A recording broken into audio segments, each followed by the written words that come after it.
He hasn't got his script. Good afternoon, good morning. Oh, no, look at that. Oh, and here comes Dan. Here comes our duty Canadian, because I feel that we need a Canadian for a little bit of Canadian balance and everything. Although, and look how snowy it is, and he doesn't look at all perturbed, because that's how tough they are there. They can sit in the snow with no dramas.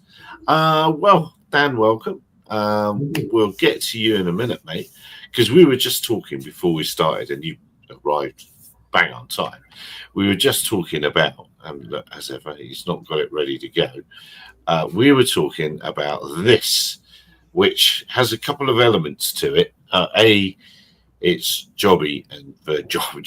You can tell it's not a UK company, can't you? You know, Jobbies or a Scottish company, especially Jobbies. So old Jobbies, it's just madness, isn't it? Because they were lined up with that Bristol crowd, weren't they? Vertical Air. No, I can't remember what they're called. They were lined up with them, and now they've dropped to that. But I suppose that's no. Yeah, no, that's a bit dull. I'm just trying to make this a bit bigger in there. No, that's not working. Right. Anyway, because I wanted to scroll down the page and show the map of routes. Now, that I thought was the most interesting thing, because really, where are they going to get the real estate in Salisbury and Portsmouth and Brighton straight away to land these things?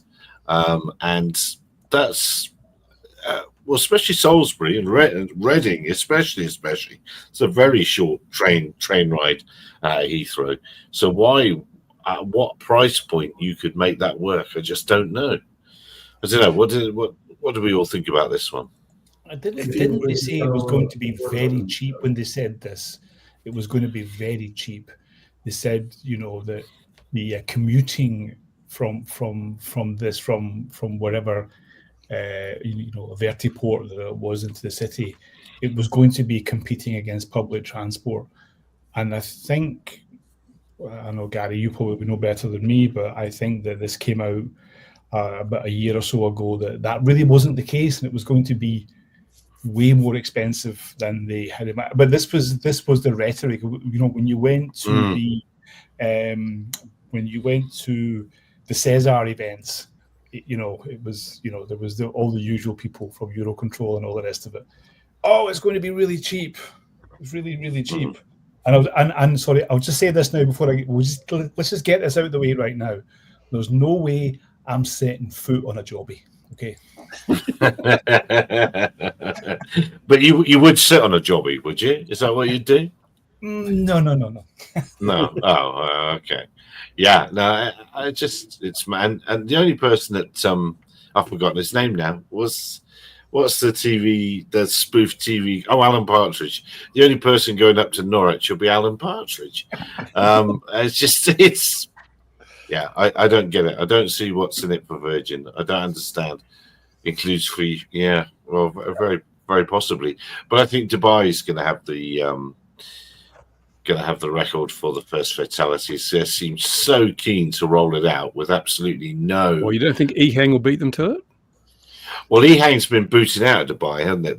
They lost the go because they already had a little accident there. But I think it's Jobby that's going to EHang as well. I just don't get it. Where's this little accident? I haven't heard of this. Where's the evidence? They did. They had a little hovering accident there years ago, and years ago, probably version -1 or whatever. But there, that's flown in America. We can see it flying here if we watch this.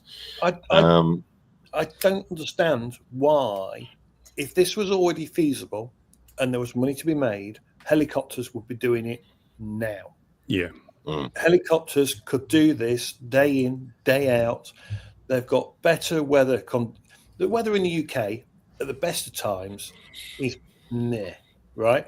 You want to fly in good weather or bad weather even, you know, you won't be able to fly this service 365 days a year. That's not going to happen. I reckon if they could fly 300 days a year, they'll be doing well, because we're going to have high winds, we're going to have torrential rain, and we're going to have fog. Those three things, especially this time of year, are not, it's not conducive to flying these kind of things. And helicopters have existed for years. Yeah, an R22 or an R44, you could do it much cheaper. But you're all overlooking a really important point. Virgin only invest in successful drone companies. That's why they invested in 3DR. Oh, wait a minute. Virgin Galactic is a great example of their prowess. Yes. Picking They're going to start that up again, I think I read. But yeah. They got a new trebuchet. I've never understood about these things, and I've already sat in an e-hang before. I've sat in a few e-hangs, and there's only room for you and the other passenger. So there's 2 seats, but there's never room for any luggage. There's not even room for like a small bag. And but when you're forgetting the key bit. You don't need your luggage because you're never going to get to the other end. Yeah, I know. It's true. I mean, I sat in this, and I've got photos of me in it, and I'm sitting there, and I'm kind of going, if this has got to take me to an airport or somewhere I've got to go, there's, I actually had to leave my bag. I think I had a rucksack with me. I couldn't fit it in there with me. So of course, I don't know what the other ones have, of course, and I know that the Volocopter one was kind of the same, but that, I don't know if it's just practical or not. I just don't know. Well, I see a propeller tax in the future. Well, here's propeller tax. So here's the kicker then, right? So you're looking at an aircraft that Stephen has seen, and it holds 2 people. So you've got to have the pilot because that's law, and then you got 1 person in it. Now you've got 100 people that want to go from get to Heathrow. So does that mean you need 100 of these aircraft in the air at once? Well, you could quite happily have a helicopter that can carry 6-8 people in comfort and their luggage. Remember, you're going on holiday, so that's a 25-kilo luggage each, plus your hand luggage can be 10 kilos, plus your laptop bag as well. Before you're done, you've got 35, what's that, 30, you've got 31 kilos extra per person. That's nuts. These machines are not going to be able to do it for some time yet, at least in that format. Do you know what I mean? They should be talking to the criminal underworld, because apparently they've got it all sorted. They whisk people out of prisons with drones. So how hard can it be?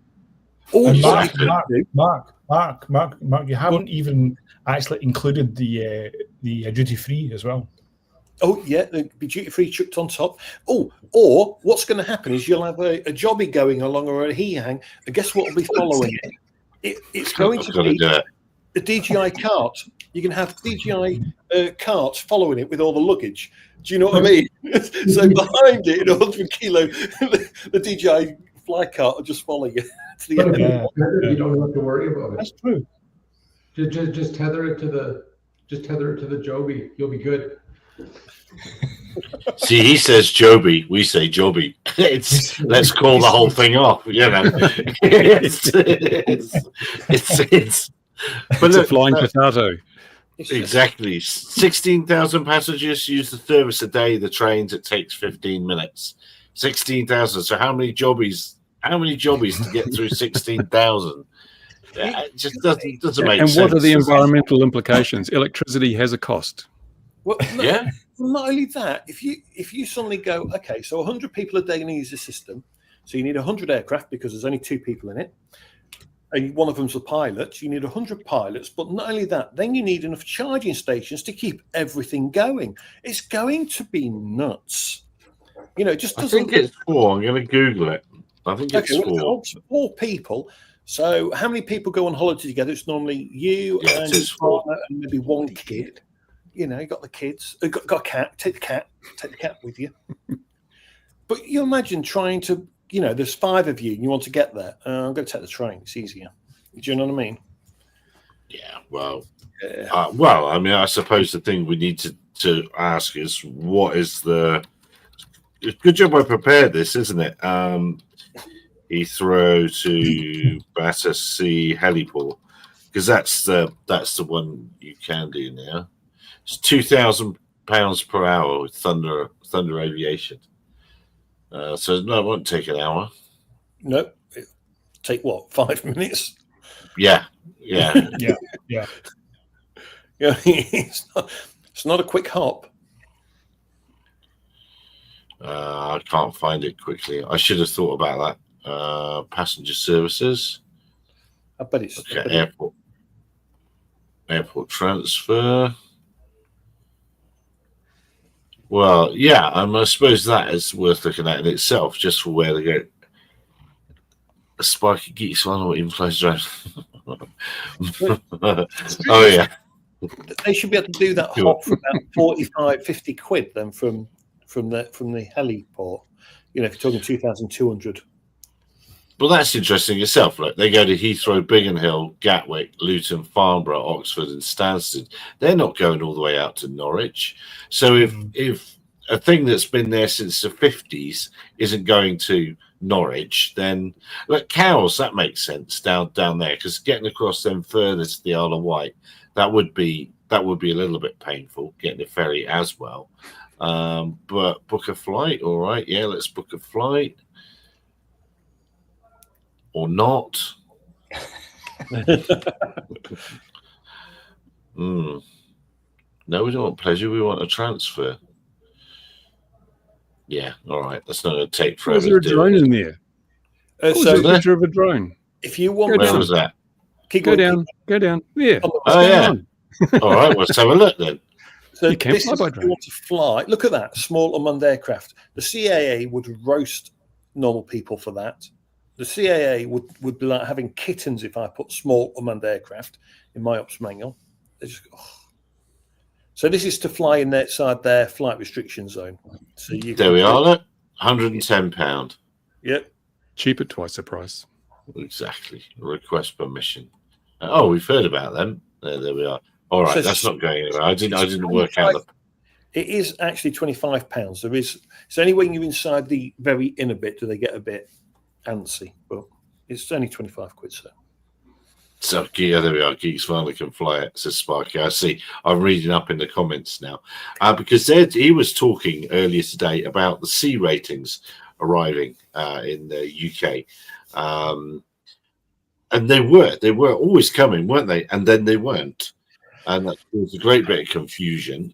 I don't know why. I haven't watched the full video. I just saw the start of it. So, what's your thinking on this one, Mark?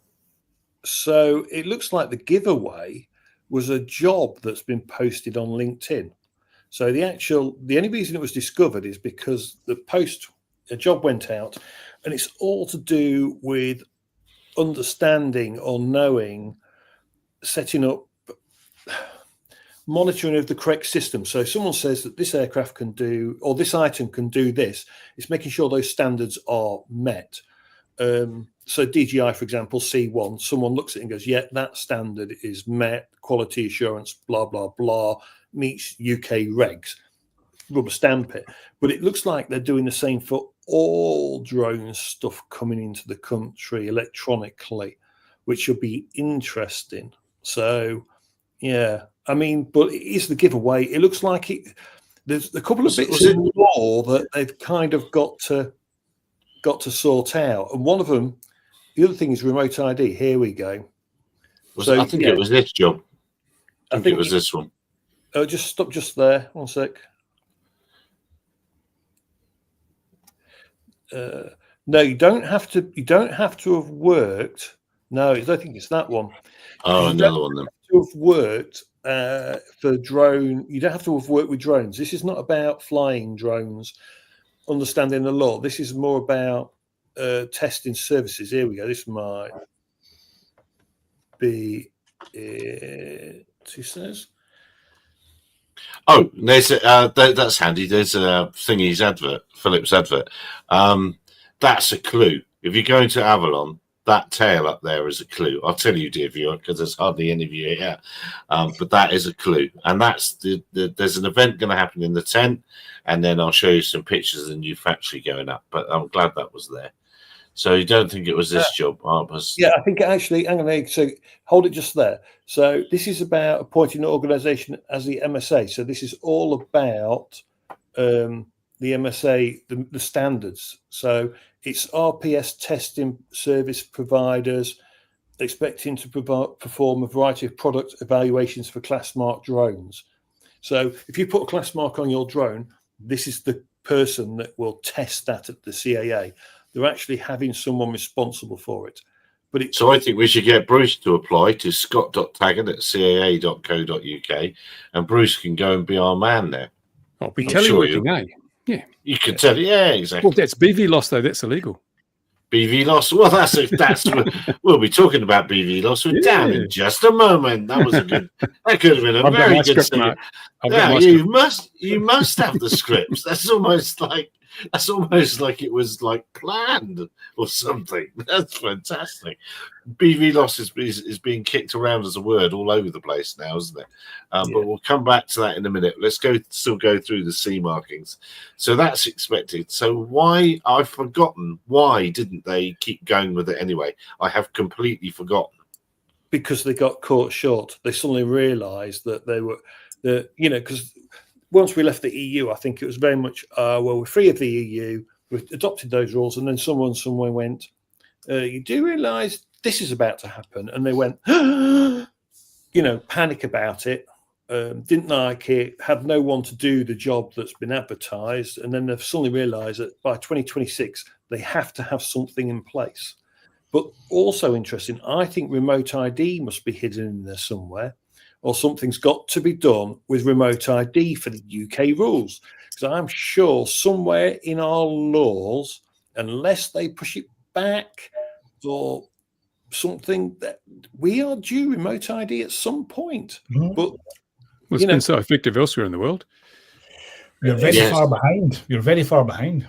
I mean, it'll either be. The thing is, right, they can only sell it to us now for one reason, and it's enforcement.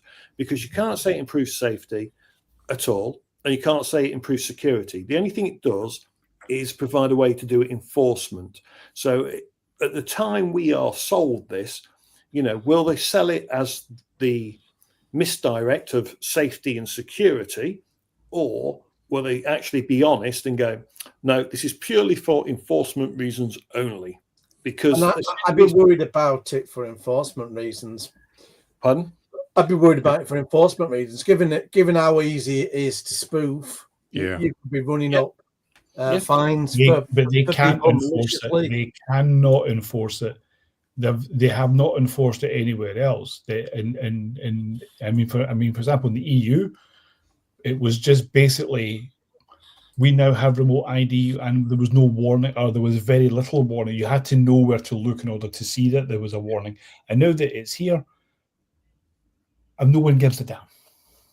Well, it's interesting in Liverpool, they didn't use remote ID. They used probably Aeroscope to get that DJI fellow over the racecourse. Oh, I don't think it was even that. I don't think anything was on there. No, I think it was either as he presented, unlucky that it was just seeing all the drones in the car. And obviously, if you've got drones, you must be a bad person. Yes, obviously, plainly. It's a bit like, you're in your car and you've got a knife there, or you've got a machine gun. It's just that kind of thing. Quite innocently. So you should probably say that. Just as a little general one of my wandering asides, but good friends of ours said, "Oh, let's go for a walk down in a park in Peter Maritzburg on Sunday." And Sarah says, "Do you think it's safe?" She says, "No, it's all right. Rob will bring the gun." I thought, "Nah, that's not the conversation you have in England, is it? Really, we're back going down to the park. It's all right. We'll take the gun. Oh, okay, then that's all right. That'll make it okay." And Simon's talking in the comments. Hello there, Simon, little guy, YouTube videos advertising. Yeah, he did have all the stuff. But what it's allowed, where I was trying to take that, was what it's allowed is it's allowed Liverpool police to remind us that they're going to be very proactive around the races again. Safety first. That's an ongoing thing, the protection of the Aintree racecourse, isn't it, over there? But hasn't it always been about not really? Hasn't it been about betting or something? There's been something. No. It's been about. No. How very dare you? How very Totally dare you unrelated. No, I'm no, just nothing going to to do step with in a that. jobby now. Sorry. Yeah, yeah. What Jam you and say jewelry. smacks of corruption. We can't have that. No. It would never be that. It would never be that at all. But I mean, how going, very dare you? going back to that one, you see, Gary, one of the charges was several months back. So you're not doing that off aeroscope, and that proves that it's logs going trawl back through. Yeah. Oh, yeah. Isn't it? But it has revealed in the Facebook groups that people really don't understand that there are ways of detecting them in flight, though. People really don't get it. No, they don't. That it's not impossible. Now, before we do disappear off to Dan, let's just let's go to this one. I keep saying that because this is unmanned support, and in the UK, I just wanted to give them a shout out. I think they're beginning to do quite a good job, and it stands to be that they're going to be the stand-up people for the UK industry. I think in the end, if I have my wires correctly wired, so. Good luck to them. The incumbent definitely needs shaking up, and so unmanned support. Good for them. Good for them. Right, the main event. Dan, who's always in the comments every week, reliably, and has had a really great, or is still continuing great series on LinkedIn, the A to Z of droning. Or I can't remember what he called it, something like that. And he wanted to talk about the Canadian BV loss rules. So I guess you can't fly south BV loss now, or can you in Canada? No, not so. Just east and west. Even then, it's a little bit limited on account of politics, I guess we can call it. You guys hear me okay? I'm working in a office, so Snowy place. Yeah. Yes, definitely snowy place. The Canada is looking to make a pretty big step forward here in the next 9 months or so when it comes to the deployment of drones for BV loss. And so the first round of the regulations came out in late 2023. Obviously, big feedback session and all of that. And then Transport Canada went back in their cave for a year and a half now to rewrite everything because obviously they didn't do the consultation ahead of time. But that's how it goes. But it looks like things are going to be shaking up here by the fall. We'll be able to do BV loss out to 2 nautical miles under an advanced license, low risk, so sail 2 or below. We're also opening up the airspace for 25 to 150 kilo drones within visual line of sight under that advanced license as well.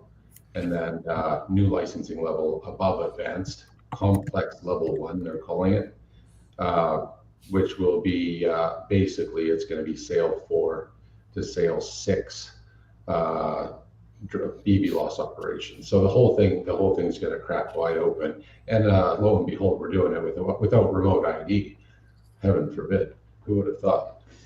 But impossible. It's impossible. Yes. Are you using SORA then? If you're using Sail 2 and whatnot, do you have the SORA methodology? Yeah. So we've adopted the SORA methodology, and then it's been Canadianized. Yeah. Right. So one of the things that's a little bit different. How many of you guys are SORA savvy? Don't want to get too much into it. So one of the things for the ground risk, we're not using kinetic energy anymore. We're simply going off of the size of the drone, period. Okay. Right. So if it's under 25 kilo, it's one category. If it's 25 to 150, it's another category. That's quite easy, actually. It does make it easier. And then on top of that, even like we have this really interesting mechanism in Canada called a Special Flight Operations Certificate. It's basically think of it kind of like a waiver in the US, except for us, it's not being absolved of a specific line of the regulations. You're basically stepping outside of the regulations completely and presenting a safety case to Transport Canada saying, hey, let us try this. And they're like, yeah, go ahead if they accept your safety case. But the condition is you give them feedback on if it works or not. Right? But that's quite good actually, because it shows that they have an interest, and if they're looking for the data, then it's something So because I don't like this thing in the US where it's a waiver. I just don't like it. It just absolves all. It's like okay, they can fly. All right, on you go then. Kind of But of course, with the SORA, it puts everything into place. I still think it's a bit too complicated. I think it should be a bit more simplified, even though not too simplified. But yeah, it's good to see Canada. How would consultants ever make any money if you simplified it? Well, that would It's that's another show. Easy solution there, Gary. We just don't have any consultants on drones in Canada. Don't you? No. Oh, we could send you some. Hang on a minute. That's not possible. That's not possible in this industry. That's not possible. No remote ID and no. And there's like 3 companies that are in consulting. That explains the sensible micro drone rules. It does rather explain why Canada is a little bit sensible then, doesn't it? It's like what? Nobody there to argue for or against each side, and then in both ways take a pot of gold. And well, at least that leads back to the UK thing with the fees increase, which is going ahead on April the 1st, and it's massive fees increase. That's one of the things in Canada. We're actually going to have some fee increases for those special flight operation certificates once the new rules come out. For a BVLOS SFOC at Sale 4 is going to cost about 2,000 Canadian. Well, Stephen had just for the application. I should find your costings. Talk among yourselves while I find that cost thing. Well, actually, Gary, I've got some more information about a few more European countries. So while you bring that up,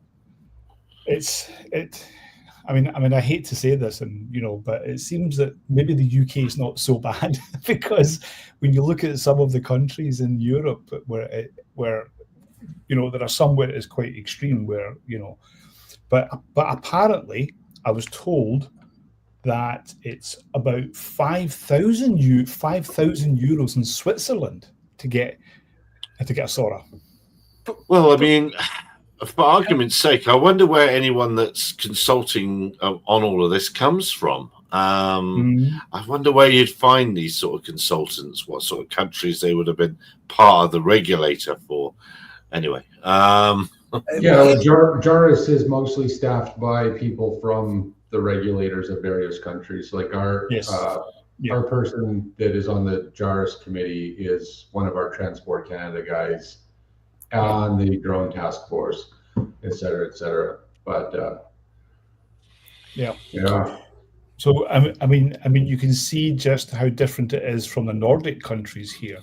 So this is just in one part of Europe, where you've got a few countries that are kind of in a row, and you can see how different it is, and it's quite vast. It really is quite vast. I was doing some research over the weekend, and I got some numbers, and of course I had to share them. But I do have more, so it is quite interesting to see. What's interesting is such a disparity within Europe, when I would have thought it all should have been the same or similar, or you're all under that. And Canada might be too as well. If they join the EU, you'll be under the same. I think the last thing Canada wants to do is join the EU and then be part of EASA's regulations, isn't it? But it's Simon said 8 years ago he was interviewed on the BBC about CAA fee increases, asked what service they were getting for that, and there was. Well, really, all it is buying a new Raspberry Pi 5, isn't it? I mean, there is no service. I think they're getting the NVMe drives hat to put on it now, faster access. Correct us if we're wrong, Stephen, on this, but so we can get a Sail 2 wherever, so we can go to Finland, get a Sail 2, and then we can use that across all of Europe, or Yarsa land, if you like. Yeah. So Now, now, before you go, I have one question for you. I have one question because during my research over the weekend, I found out that the UK will have an LU, so you can have an LUC. Mhm. So now, what's the point in having an LUC if your SORA is not European transferable? it makes it. There's a few things that make no sense here. So that's one of them, but then they've adopted it into UK rule, into law. Do you know what I mean? It was adopted in 2020 into our law. So, they're using that to go, right, that's what we're going to use for BV loss, and you'll have all your RP requirements, blah, blah, blah. The REs have now had that stuff, I believe, that kind of information, where you have to have 55 hours flight training, blah, blah, blah. You get bored in about the fifth hour, I'll be too bored to continue with the other 50. I'll end up falling asleep, I think. But also, there's an RAE they're trying to get in place in time to certify your drone. So your drone, if it's not got a C rating or whatever, they're trying to get an RAE in the UK that will then have the ability. You take your drone there, you pay the fee, you get it certified as C marked or whatever. However, if you was to nip across to the YARS world, into the EU, there are certain CAAs over there that our CAA would accept their rating in that country. So, it might be really expensive here to get it done because there's only one RAE that can do it, for example. But they'll have the market. They're better to charge a fortune. Stuff that, I'm going to end up looking at European prices, because if it's accepted, I'm not paying our prices. Two birds, one stone. Get it done for the YARSA world and accepted for this one. I'm seeing a business opportunity here for Stephen. He can buy himself a property in Finland, an Airbnb it, and then do a whole package for training. Yeah, you make a killing. You would. You'd actually, find a nice Airbnb in the middle of nowhere. I'll tell you what, we'll come and do a sale too, training. Yeah, we've done that before. So we had we had a sale to, or we have a sale to for Kimball Musk for Nova Sky Stories. So we have one there for him. So because they didn't have a European identity, so we took it and it was us. So we were essentially pilot in command for all their shows in Europe. It was us who made all the decisions. We done everything, but but yeah, it's it is quite easy in that sense, but you have to know what you're doing in order to get it done. But and if you go to any other country, then of course it's going to be a lot more expensive. But you can do it here cheaper. Well, it seems amazing that there's such disparity in all the numbers and all the things, and the world isn't actually driving towards a standard. In fact, I've got a double. I've just thought, how can I even make your business even bigger? So you do your Airbnb, you do your sale training, and then you can do your dentistry at the same time.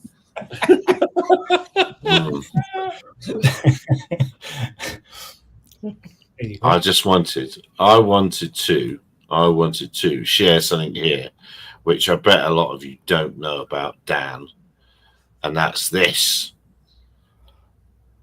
Have we seen this? Do you know what it is yet? Oh, is this the drone that it looks like a bird? Yeah, that's you, isn't it, Dan? Oh, that's not that's not me. That's Brandon. He's our test pilot. He's actually downstairs right now. Yeah, but that is us. That is us. Yeah. Cool. It's an incredibly niche thing, and you might not remember the first. I have to go back to the Wayback Machine, but one of the first logos I had for SES News was your machine in the corner. It impressed me that much years ago.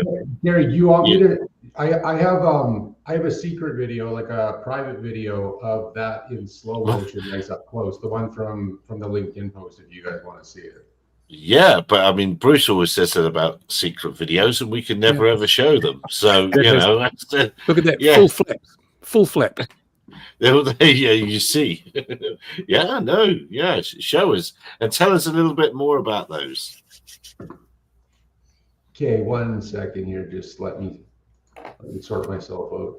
I was going to say you could actually sell them to Russian spies, apart from the fact that we all know that according to the American military, spies only fly car-sized drones around with huge lights on them to be very huge light. covert. So they Right. blend into the night sky.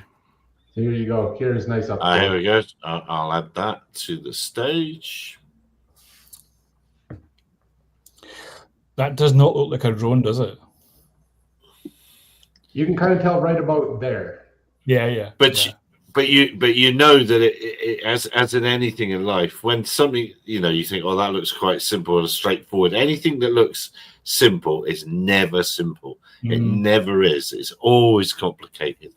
And now you, Post a link to this in private chat, something like I don't know if this video you can do this or something, but it'd be nice to just put this on X to show people that, because there's a lot of debate which we can discuss later about the 60-minute show on drones. But you know, if you were genuinely spying with a drone, this is the kind of thing you would really be doing it, because you could fly straight past a counter drone system as long as it wasn't one that had maybe had the thermal and could detect it. But you could pass by a lot where people would look at that and say, well, that can't be a drone, it's a bird. We've made a false positive. When in fact, they haven't. Well, the AI system wouldn't know to look for it either, so the camera would ignore it. Question, Dan, how much are they a pop? So they're not for sale. It's a hardware as a service model. So you're basically leasing them from us. A full kit for a year. So that's a couple of drones, you know, spare wings, spare tail sections, et cetera, run you about 60,000 Canadian a year. But if you crash one, you just send it back to us. We send you another one, right? That's another question then. You're paying for working birds, right? So how many do MI6 have? A lot more now. The order's just gone in. We have quite a few. So we've been operating at Edmonton International Airport for 8 years with it. We've got numerous clients in the Canadian oil field to keep birds off of tailings ponds, and we're starting some trials right now in the U.S. for protecting high value fruit. sorry, there's lots of high value fruits in America, but anyway, that's another thing altogether. You're also doing eggs. Yeah, that's quite a thing, isn't it? That the value of egg smuggling exceeds the value of drug smuggling at the moment. That's quite extraordinary, isn't it? It's quite extraordinary. Oh, special times. Very, very, very, very special times. I've got one question for Dan. Sorry, this is just completely just, you know, off topic. Do you have any Finnish relatives? You're one of the first people to actually ask because of my last name, right? Yeah. My great grandfather on my father's side actually came from a little village called Norrtälje, just north of Stockholm. Okay, because your surname, if it was translated, it would be Party or Parties. Yeah. But funny little fact, I'm actually only 1/16 Swedish. I'm actually 87% Ukrainian. So okay. Oh wow. Okay. Yeah. Wow. Well, that's sorry. I'll go back off topic now. So. No, that's okay. Oh, now what's coming up on? Someone sent me a link here to AliExpress. I don't. Some of these links that are sent in our private chat. I don't want to. Oh, okay. Who was that? Right, I'll take their name. It's him. It's him that's got up and walked away. Right. I see why he's got up and walked away now. Right. Moving on very swiftly. So, but the 2 miles for BV loss. I mean, that's playing, isn't it? What's the hope with that? To get delivery services running. Sorry, say again there, Gary. Well, 2 miles for you said 2 miles for BV loss. Mm-hmm. I mean, it's 15 Ks here out of the box. Yeah. So that's just under our advanced license, right? That's the license that every commercial operator has right now. That's to enable things like cell tower inspections when the cell tower is, 1.5 kilometers away. It's also to, building facade inspections. You're flying downtown, and the drone is on the opposite side of the building, right? Mm. You can't see the drone. It's technically BV loss, but it's within a distance. So they're allowing it. That's going to be a class called sheltered operations.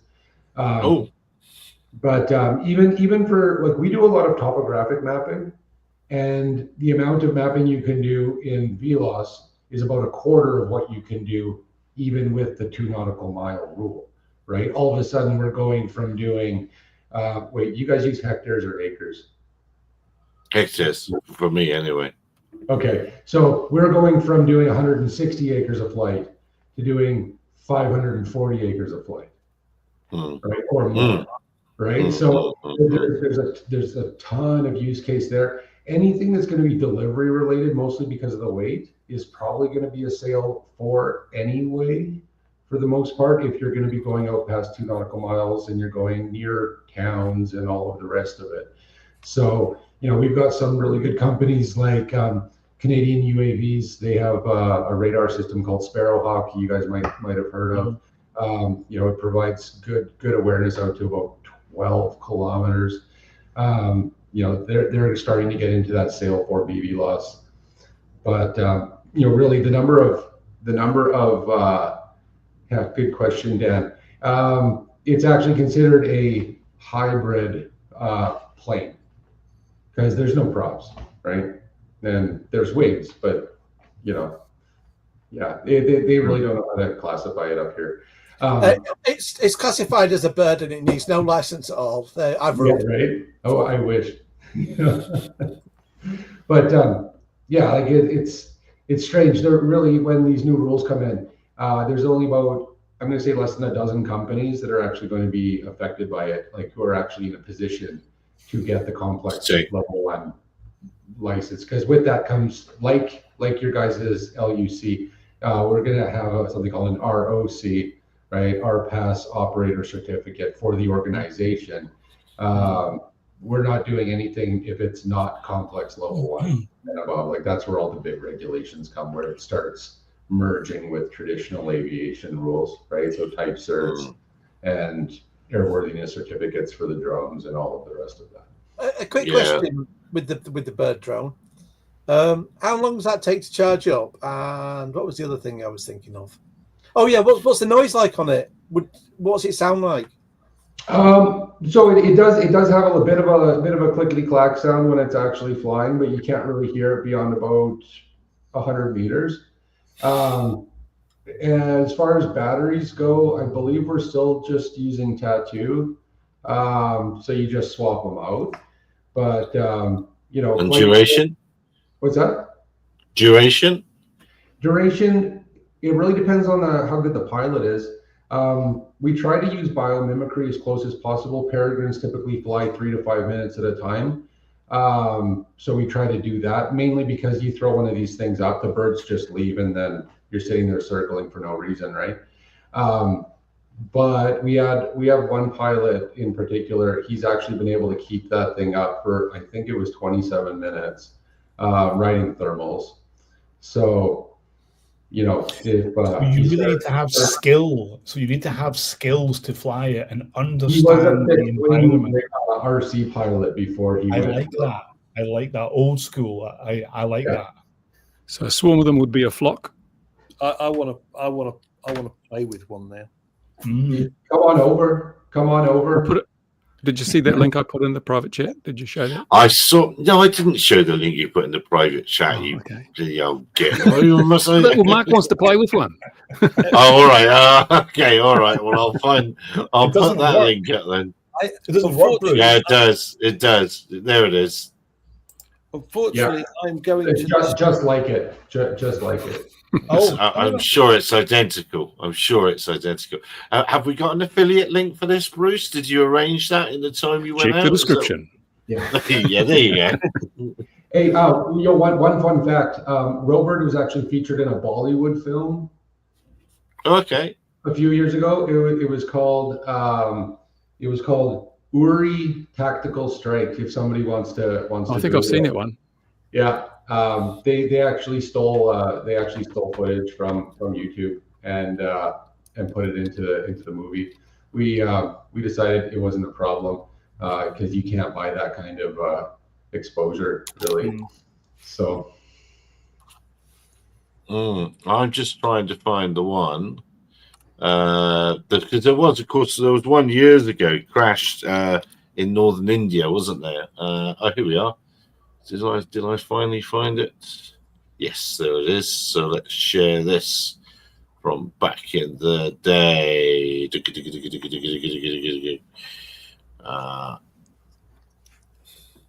Oh no, that's the wrong one. Not that one. So smooth. That's this one. So do you remember that 2011?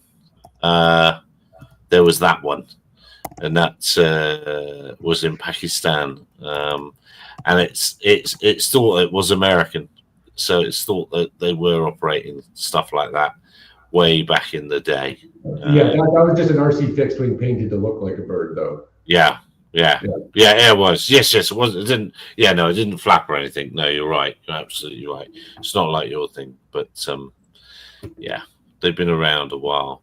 So I think we're probably moving towards, what time is it now? Yeah, we're moving towards Ian's hour now. So if everyone would like to sit back, relax, get a beverage of their choice. How should we start it? I do have that thing you sent me ready to go, Ian. Oh, we'll start with that one because I found that quite interesting. All right, let's go to that then. Shame Louis not in the chat. It's his favourite topic. Right, Louis. Yeah. I said it's ready to go. Now I can't find it. Where is it? Where is it? It's here up here somewhere. It's not that one. I've got too many tabs open now. Maybe I shut it in all that excitement. There it is. Why would it let me share that? Right, let's try that again. There it is. Right, okay. Can you see that okay? Is it a bit blurred? I think it's all right. I can read it. Okay. So this is one we can scroll up and down it in a minute when we're talking about it, but this is interesting. This is from the Home Office, so they sit above the police in the UK, and it's emails that were going on at the time of the Gatwick drone incident, because it was always a bit puzzling. This obviously we all know that there was no evidence of a drone, like people were seeing the helicopter and so on, but it was just thinking. I'd always wondered why at the time weren't people a bit more switched on. You know, why wasn't someone at Gatwick Airport sent out to bloody buy a camera if they're having all this trouble? But it turns out there was somebody somewhere switched on, somebody in the Home Office, and we can see the communications here. They were literally calling up the CEO of Gatwick Airport and said, get your shit together, get us a photograph and give us it so we can see what the drone is. So we've got it here, and it's captured multiple times. The CEO has been contacted, told it's urgent, and told, get us a photo. And the very fact that he has to be asked and asked and asked, and he hasn't done, tells you what that they weren't quite clearly seeing this. So he's on the media saying, oh, wow, we can see this drone above the airport. But clearly they weren't managing to get footage of it very easily.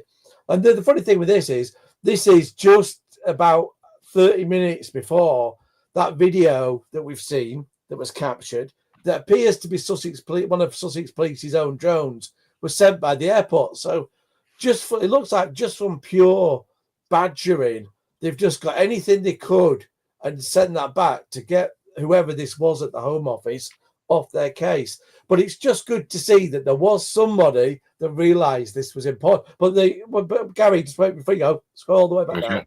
Yeah, okay. And this is the interesting one, because all those were on day 2. So obviously by this time it's been going on several hours. There's already a lot of money being lost for the earlier ones we've seen. But this one's even more interesting. This is 8 days afterwards, and nobody has been able to produce a decent photo. So already people were, clearly there was at least some people that thought, there's something wrong here. We need this information. But yeah, it kind of says now there isn't really an excuse that there wasn't a photo, and it wasn't that people overlooked it and thought it wasn't important enough or hadn't, badgered the airport. They clearly have badgered them, and the airport has failed to produce the goods. Yeah, and this isn't just somebody in the side office badgering them. It's the people. It's the Home Office. It's the very people that need it. So you can't go higher than this. So no, that was a good catch. This was a good catch. Now, what else do you want to tell us that's been going on, or what else can you tell us that's been going on? Let me have a look, because there is one that, but I probably don't want to talk about everyone, because what happens, right, is here now Tuesday night I go on and I go on about a freedom of information. We chat about it. The next morning there's a reply to that very freedom of information being really, really difficult because we've chatted about it on the show. That explains why we have a watcher. Someone watches the stream. It's the one person. The Yeah, one it's the person. one person. Yeah, that's right. Simon. That's right. Simon. It's Simon. Yeah. No, there's I don't want to take any words out of your mouth, but I think it's actually it's beginning to get a bit harder to get answers now, isn't it? It seems to be, because obviously, I mean, this for me, I want it to just be the final year and wrap it all up. But in doing so, no one's getting away with messing me about on the freedom of information this year. Every single one of them will go to the ICO, it will go to tribunal, I'm not letting them slide. We want these final questions clarified. So it's funny that we're only in March, and I've got Home Office, another one going to the ICO. We've got Sussex Police, at least 3. I might even be on 4 with the ICO. We've got the CAA, we've got the DFT, Cabinet Office, and I think Leicester Constabulary, and I might have even forgot some. So there's already all those that are going to go to the Information Commissioner. This is, thankfully, none for the National Police Chiefs Council, because they're generally, although I don't get all the answers I like, they're generally pretty fair. But one thing that just was interesting, I'm trying to think this is where this had come out from. Something came out in the news that there is a central referral unit. Oh, yeah. So, yeah, I think it's Big Brother Watch, something that's come out with this. So it turns out, anyway, there is a central referral unit at the NPCC, and they provide advice. By advice, it appears they tell police forces, oh, don't cooperate with that freedom of information.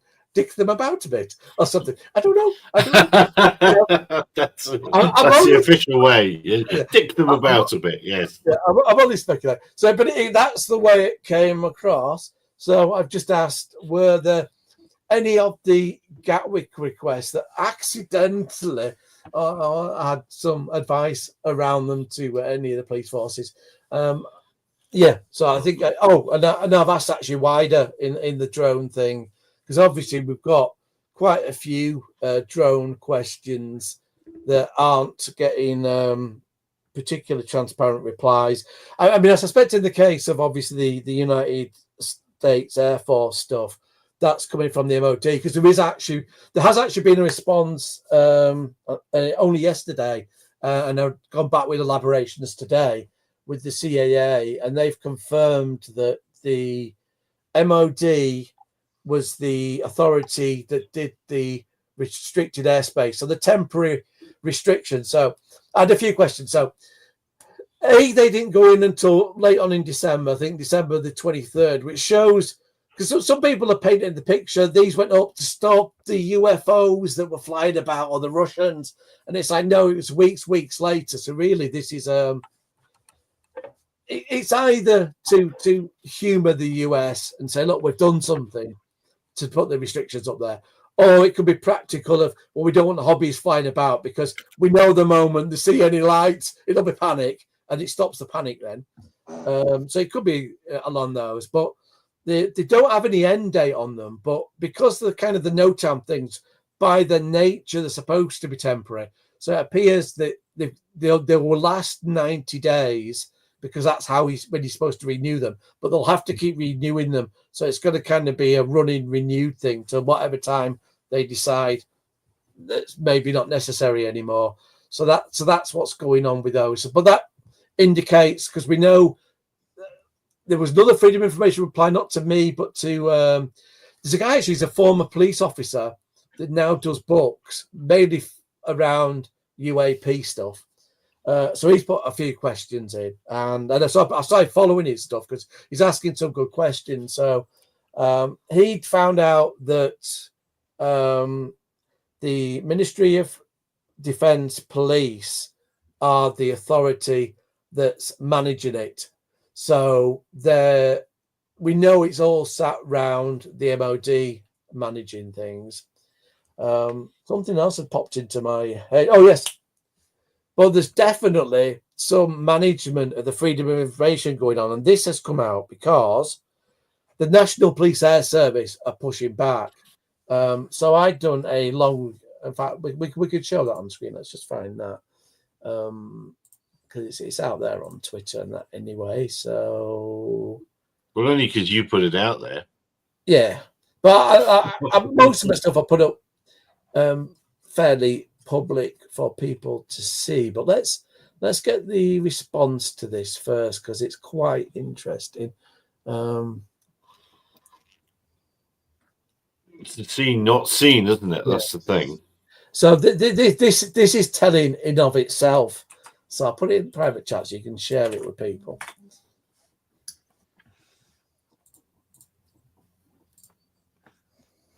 Da-da-da-da.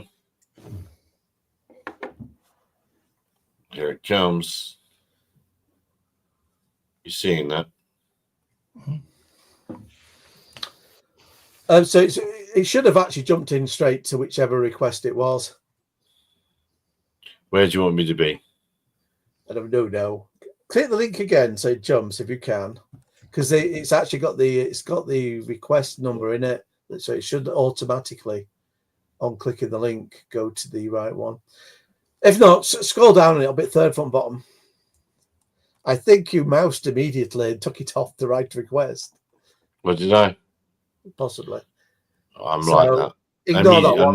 Ignore that one, and it will be this one. So this is the National Police Air Service replying, because I'd done a lengthy reply back, because what they said was, and they've done this not just to me, this is everyone, including the BBC.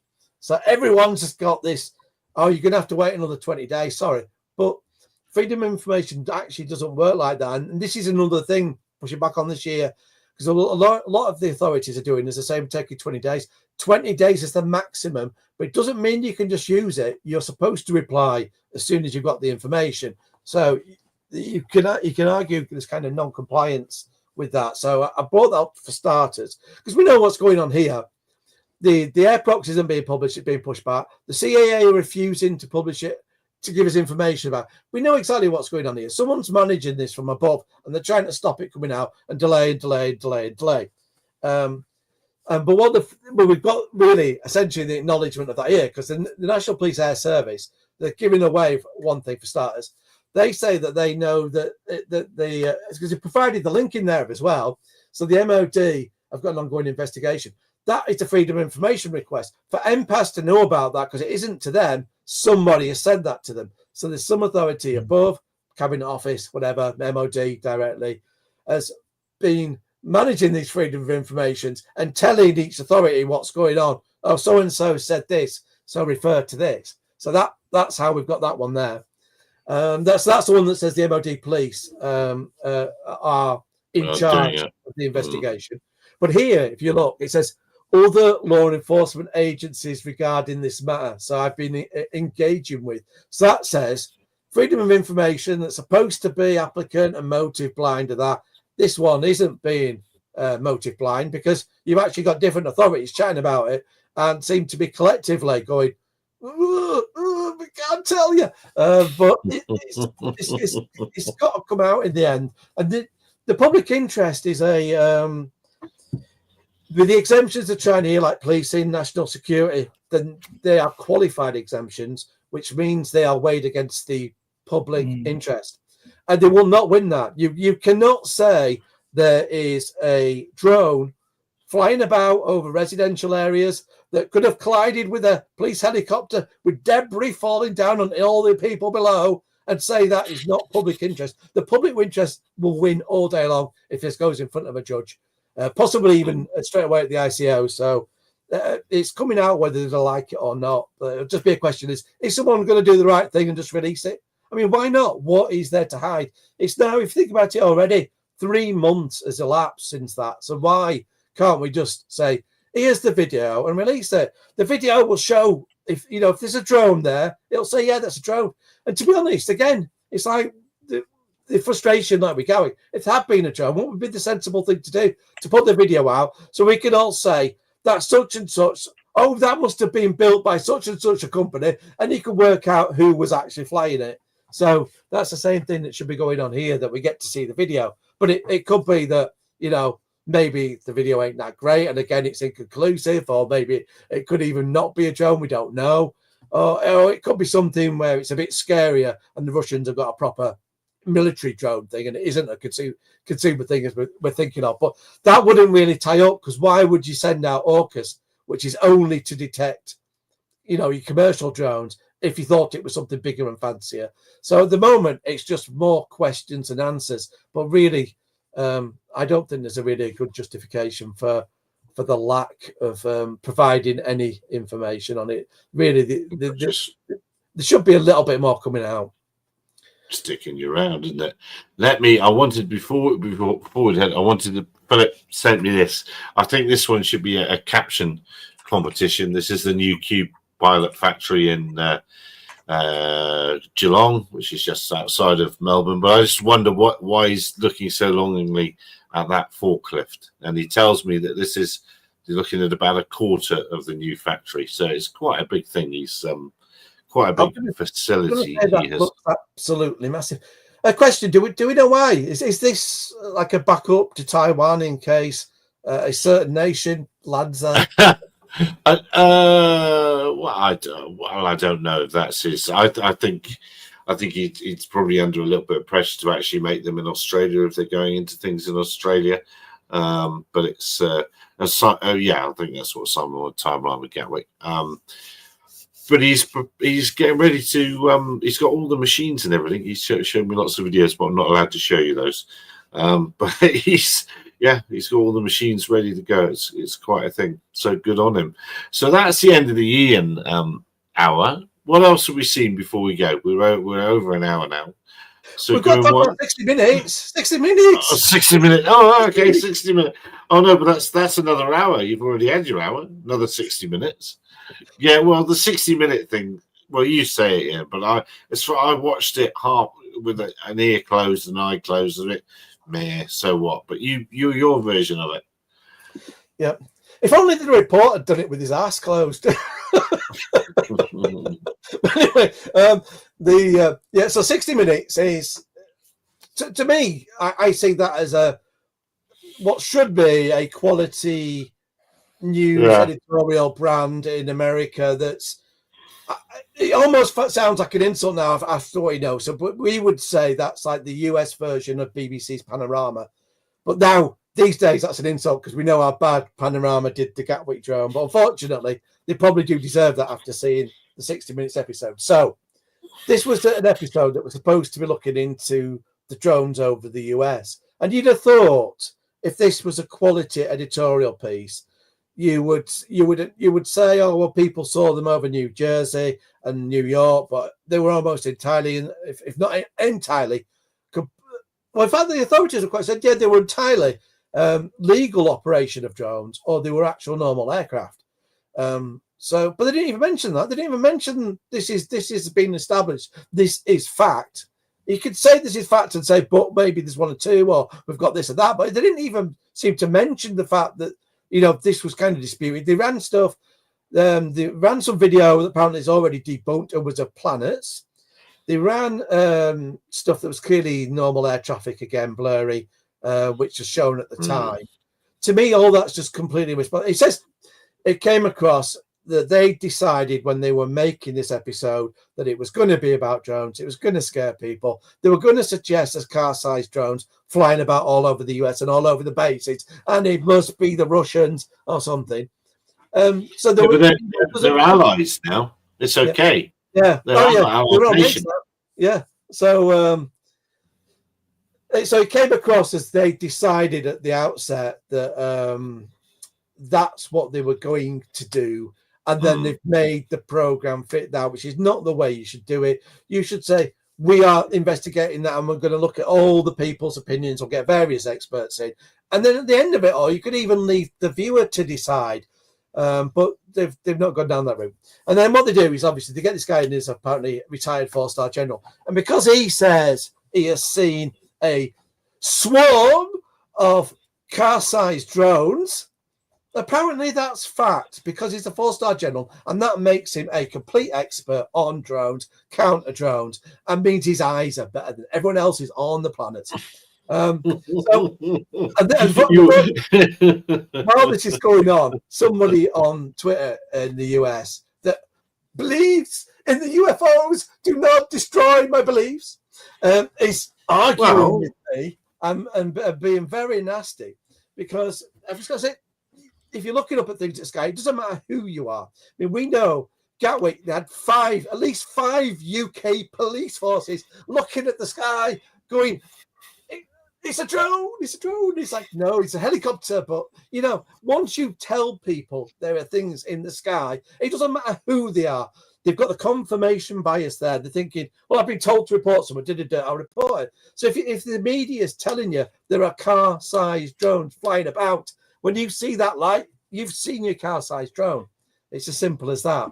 And that's what I'm trying to get across to him. I'm saying, once you've set the expectation for people and what is there, that's what you're naturally going to jump to that first, rather than thinking, oh, maybe it could be that, maybe it could be that. And obviously, if you haven't got equipment, which is what you really need to do with these things, you need your scopes, you need your thermal, whatever. You're never really sure what you're seeing. And the annoying thing with this as well is he didn't even say whether he was seeing it at day or night. So again, it comes across, well, this guy's probably just seen lights, because if I was describing on TV and saying I'm seeing this, I'd be saying day or night. I made that clear first of all, whether it's a quadcopter or fixed wing, whatever. Hang on, Mark's got to go. Let's say bye to Mark. He's got to go because he's not in for this second hour. Yeah. I have to go and pick someone up who's been having a few. That's good. Good show. Good show. Cheers, Mark. Let it go. Take care. Cheers, mate. Bye. Bye. But there's also the other thing. I don't even like mentioning this because it will prompt people for future. But you might. But I'll mention it on here because we all know anyway. But what you never hear is, I heard a drone. And we know that usually before you even see it, you hear it. So if it said, I heard a multi-rotor, I've been far more convinced to believe it. But when he's suggesting that somehow a flock of EHang-sized craft that we know have 100,000-pound batteries per drone are flying about with a short range that would need a hangar to keep them there and a whole supply of staff sending these things up, charging and blah, blah, blah, you just know that none of it adds up and the credibility of it is low. And that's just the reality. And again, if you're saying someone's so credible, so smart, so, they could buy themselves a bloody camera. That's a good line to end that that summary up on. You know, you're exactly right. That's why I just I watched it. It was like I was just like, meh. Let Stephen have a word on this as well, because he I'm sure he's seen it, so it's not just me. I think it's I think it's actually good to watch because it's interesting to see how much damage is being done. Just how much, if you want to say propaganda, I don't know if it's really propaganda. It's just basically BS. But people are watching that. That's one of the most popular shows that people watch, and that really has a massive effect on public acceptance. So really the damage that does is actually huge. And it really sets back so many companies, or if you have a company that are going in to work in a town or city, and then someone doesn't do anything but they watch 60 Minutes, and then the next day they've already got a negative view on that, and all of a sudden it doesn't matter what that company does, it's just bad. And this is why it really, really, really bugs me. And that's what it's important to watch it, because then you have a sense of why people have a negative aspect on it. It is annoying. What really worries me is that this is our area of expertise. We know how bogus it is. What about all the other reports where we do not have that area of expertise? Can we trust any of those as well? I mean, like the mainstream media has become the primary source of disinformation. Governments are saying, social media, it's social disinformation, that's bad. No, it's the mainstream media, because they're hunting those clicks and ad exposures and things. They've just completely destroyed the tenets of the fourth estate, and now it's all about getting eyeballs on stories so you can get ad revenues, whereas social media, a lot of people do it just because they're interested. So in a lot of cases it's more likely to be accurate. True. Yeah, you're right. You're bob on right. I do often wonder when I see reports, where I don't know about the thing. It's like, I wonder. Yeah, this has concerned me, because I have, I've always had quite a high regard for the media, and I still want to have that, because I know there's some very good journalists. But when you see time, and it's not just, a one-off, we know it's the norm that a drone report is bad, and having a good one is the exception. The now I've questioned. I mean, I do question, and I don't want to be questioning stuff, but I don't know. You could say that's a good thing as much as a bad thing, because at least now I do think if I see another hobby that I'm not personally into, because that's the trouble, is if you're not into something, you don't have quite the empathy. And I have a lot more empathy now, because I see, for example, like the journalist Gareth Caulfield, because I follow him, he's into shooting, so he'll go to gun ranges on the weekend and so on. And you'll see, obviously, if there's ever anything where you get someone within that community that's irresponsible because that shoots someone, whether they've been a legal gun owner, that has consequences and threats to them. And while I wouldn't have had too much empathy in the past, because it's like, well, I just think, I'd see that as a risky hobby to have, because there's going to be consequences back if someone misuses a gun. But now I have a bit more, because I think, well, they're getting the same grief and same negative picture painted against them, the same the way the drone industry does. And as well, obviously, in technology, you've got AI getting a lot of a bad rep at time. But again, I'm thinking, well, this is to sell copy. They're going to be more hysterical about it. So you've got to, do a bit more delving in yourself, unfortunately, these days, and not just take the newspaper report, because it's always going to be, well, we know 90% of the chance, 95% of the time, it is going to be there to sell copy, and as such, it is going to be far more hysterical and less matter of fact than it should be. Thank goodness we still have reliable publications like the Daily Mail and the Sun. The funny thing talking about this, and it was on today, that immediately got me thinking. So BBC, I've got this. It runs every few hours, and it's just before a news piece. But they've created a really, really fancy, 30-second advert that goes on about how thorough their fact checking is, and how the work they do to fact check stuff. But we know when that comes to drones that just is so broken. Because drones, I think that because it's not. People will think it's either transport or it's technology, and they can never decide. So it never gets given to the technology correspondent, and usually doesn't even get to the transport correspondent, but falls just for some random person that has no knowledge of drones to pick up and say, "Oh well, just knock together a story." So I wanted to actually do a version of that, get that thing, remix it, do it about drones, and just use the AI audio to just do them how bad a job they really do. Just do a parody version of the advert. So I may well. This is a man with too much time on his hands. Well, it's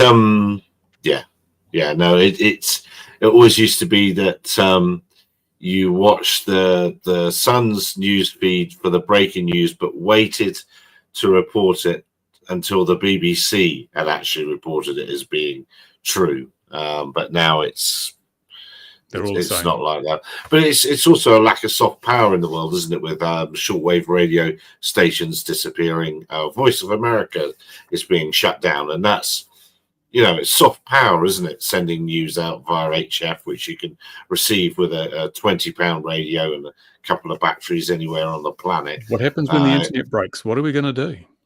Radio Luxembourg. But no one's got a shortwave receiver anymore. Yeah, no, you can buy them. Every household used to have a radio with shortwave band. How many households have got radios with shortwave bands now? None. I'd say virtually none. There's quite a bit of magic lost, with the dial, with all the countries on the dial. There's probably an app for that. There is, isn't there? There's that great global tuner one where you spin the globe. Yeah. It is good fun, but it's not the same. It's not the same. No, we're definitely now I've broken us away into ranty rant mode. So, do we see any more drone stories before we go? Going once. No, but there was one quick funny story, and yeah. I wanted to find it because really I think you should find this guy to end on. But okay, someone I don't know if this was to deliberately test it, but we know with the Tesla self-driving it is video only, a decision that was made rather than having a LiDAR. So someone did like the Wile E. Coyote thing, and they drew a road. Or Mark Robber. Mark Robber. And the car drove into it, whereas obviously if you had LiDAR it wouldn't do. And I just thought that was quite amusing. That's the Achilles heel, isn't it? But on that note, dear viewer, wherever you are in the world, look after yourselves. We'll see you again at 2100 Gin and Tonic next week. Take care, everyone. Look after yourselves. Bye-bye for now.